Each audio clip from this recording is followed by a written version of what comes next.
When I talk to people about development here in the Greater Lafayette area, I always use the words pro-business, pro-development.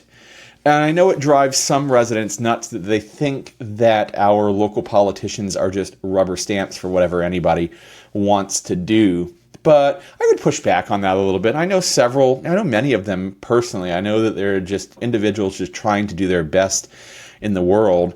And even taking a step back from that, they are following procedures, rules, even laws, state laws that dictate how these things can go. So there have been a number of things over the last couple of weeks that I thought, this is going to get what somebody might negatively call a rubber stamp, but I'm going to call pro-business, pro-owner, pro-landowner, pro-homeowner. That didn't go that way. And we've already talked about 2 or 3 of them tonight, 2 of them. With the solar farm, and the chickens went forward, but with a little more difficulty, a little more opposition than I had anticipated.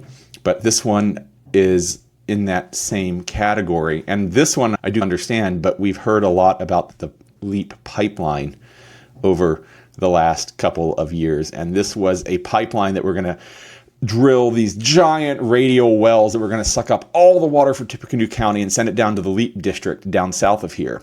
And local residents and local government said, whoa, wait a minute. We don't like this idea. The LEAP district seems to have taken I think pause is too much is saying too much. I think that the development, the initial announcements and what's actually panning out are going to be slightly different things. But Tippecanoe County put a moratorium in place against these large water transfers. And this last week, the Tippecanoe County Council put in place an extension of that 1-year moratorium. So the commissioners voted to keep the LEAP pipeline at bay for another year. Now, not a lawyer, not even a state senator or representative. What does that actually mean? If I know one thing, it's that state government in Indiana has no problem overruling local government when it suits their fancy. So does this prohibition mean anything? At the moment, it seems to, but could that change tomorrow? Yeah, I think it could. But for the moment, the LEAP pipeline is put at bay for at least another year. But as I said, that development down in the LEAP district has basically said they're not interested in that water at this point. Could that change tomorrow? 100%, for sure.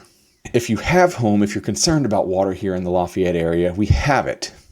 And if you would like a home to have a kitchen faucet for that water to come out of, go to LafayetteReal.com/YouTube and fill out the form, and let's work together on finding a home here in the Greater Lafayette area. Did you like that reach for how to tie that into the story? Yeah, I know that one was a little bit of a jump, but just go with me.